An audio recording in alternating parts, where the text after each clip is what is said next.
System Design Part 3. This episode has 7 questions. For each question, take a moment to think through your own answer before I share a strong approach. Question 1. Explain CAP theorem. Here's a strong way to approach it. CAP theorem states that in a network partition, a distributed system must choose between consistency and availability. Real systems choose trade-offs based on business requirements and failure modes. Detailed interview explanation. CAP theorem should be explained as a system design concept with clear trade-offs. Start by clarifying requirements, users, scale, latency, availability, consistency, data volume, security, compliance, and cost. Then explain components, data flow, failure modes, scaling strategy, and operations. Production example. A scalable system often includes clients, an API gateway or load balancer, stateless services, caches, queues or streams, databases, object storage, workers, observability, CI or CD, and security controls. For Kubernetes or MLOps platforms, add GitOps, policy enforcement, model registry, feature pipelines, autoscaling, and tenant isolation. Best practices to mention. Scale stateless services horizontally behind load balancers. Use caching, queues, partitioning, and replication for performance and resilience. Define consistency needs before choosing database and replication patterns. Reduce blast radius with isolation, rate limits, circuit breakers, and progressive rollout. Include observability, slows, disaster recovery, and cost governance. Common interview follow-ups. Expect questions about CAP theorem, cache invalidation, database sharding, queue backpressure, multi-region failover, idempotency, API versioning, rate limiting, and how you would operate the system after launch. Nice. Let's continue. Question 2. What is eventual consistency? Here's a strong way to approach it. Eventual consistency means replicas may temporarily differ but will converge if no new updates occur. It improves availability and scalability but requires clients to tolerate stale reads. Detailed interview explanation. Eventual consistency should be explained as a system design concept with clear trade-offs. Start by clarifying requirements, users, scale, latency, availability, consistency, data volume, security, compliance, and cost. Then explain components, data flow, failure modes, scaling strategy, and operations. Production example. A scalable system often includes clients, an API gateway or load balancer, stateless services, caches, queues or streams, databases, object storage, workers, observability, CI or CD, and security controls. For Kubernetes or MLOps platforms, add GitOps, policy enforcement, model registry, feature pipelines, autoscaling, and tenant isolation. Best practices to mention. Scale stateless services horizontally behind load balancers. Use caching, queues, partitioning, and replication for performance and resilience. Define consistency needs before choosing database and replication patterns. Reduce blast radius with isolation, rate limits, circuit breakers, and progressive rollout. Include observability, slows, disaster recovery, and cost governance. Common interview follow-ups. Expect questions about CAP theorem, cache invalidation, database sharding, queue backpressure, multi-region failover, idempotency, API versioning, rate limiting, and how you would operate the system after launch. Great. Moving on. Question 3. Explain strong consistency. Here's a strong way to approach it.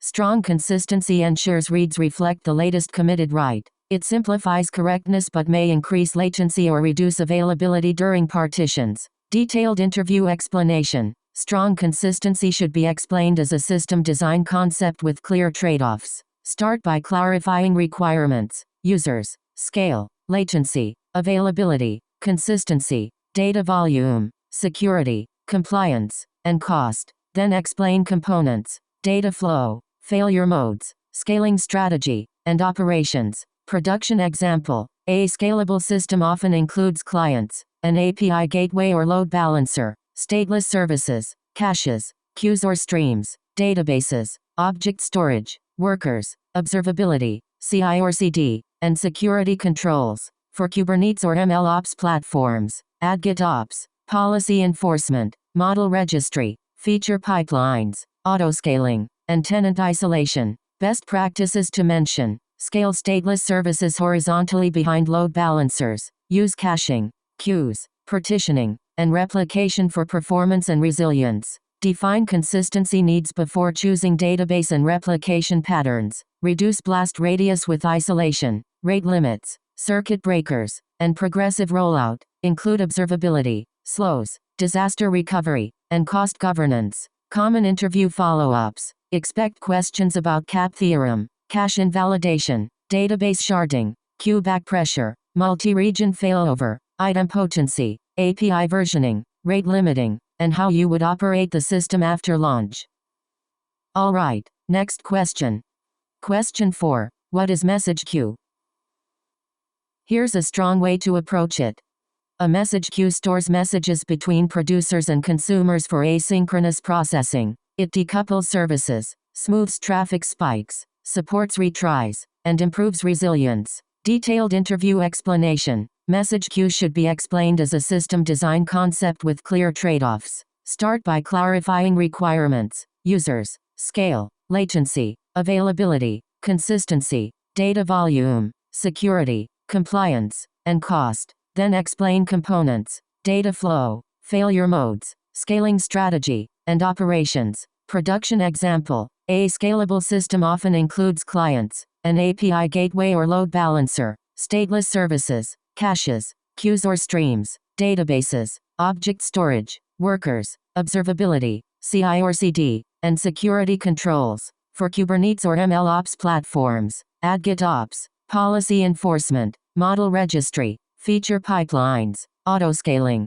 and tenant isolation. Best practices to mention. Scale stateless services horizontally behind load balancers. Use caching, queues, partitioning, and replication for performance and resilience. Define consistency needs before choosing database and replication patterns. Reduce blast radius with isolation, rate limits, circuit breakers, and progressive rollout. Include observability, slows, disaster recovery, and cost governance. Common interview follow-ups. Expect questions about CAP theorem, cache invalidation, database sharding, queue back pressure, multi-region failover, idempotency, API versioning, rate limiting, and how you would operate the system after launch. Let's keep going. Question 5. Explain Kafka. Here's a strong way to approach it. Kafka is a distributed event streaming platform for high-throughput publish-subscribe messaging. It stores ordered records in topics and partitions, making it useful for streaming, event sourcing, and data pipelines. Detailed interview explanation. Kafka should be explained as a system design concept with clear trade-offs. Start by clarifying requirements, users, scale, latency, availability, consistency, data volume, security, compliance, and cost. Then explain components, data flow, failure modes, scaling strategy, and operations. Production example. A scalable system often includes clients, an API gateway or load balancer, stateless services, caches, queues or streams, databases, object storage, workers, observability, CI or CD, and security controls. For Kubernetes or MLOps platforms, add GitOps, policy enforcement, model registry, feature pipelines, autoscaling, and tenant isolation. Best practices to mention. Scale stateless services horizontally behind load balancers. Use caching, queues, partitioning, and replication for performance and resilience. Define consistency needs before choosing database and replication patterns. Reduce blast radius with isolation, rate limits, circuit breakers, and progressive rollout. Include observability, slows, disaster recovery, and cost governance. Common interview follow-ups. Expect questions about CAP theorem, cache invalidation, database sharding, queue back pressure, multi-region failover, idempotency, API versioning, rate limiting, and how you would operate the system after launch. On to the next one. Question 6. What is RabbitMQ? Here's a strong way to approach it. RabbitMQ is a message broker that supports queues, exchanges, routing keys, acknowledgements, and reliable messaging. It is often used for task queues and application-level messaging. Detailed interview explanation. RabbitMQ should be explained as a system design concept with clear trade-offs. Start by clarifying requirements, users, scale, latency, availability, consistency, data volume, security, compliance, and cost. Then explain components, data flow, failure modes, scaling strategy, and operations. Production example. A scalable system often includes clients, an API gateway or load balancer, stateless services, caches, queues or streams, databases, object storage, workers, observability, CI or CD, and security controls. For Kubernetes or MLOps platforms, add GitOps, policy enforcement, model registry, feature pipelines,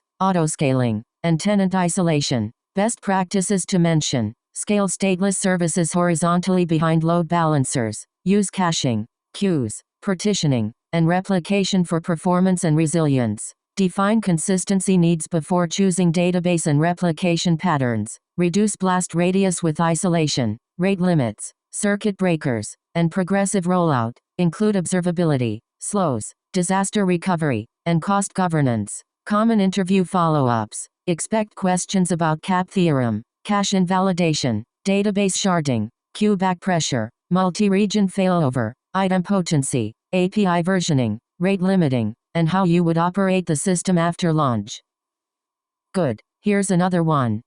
Question 7. Explain event-driven architecture. Here's a strong way to approach it.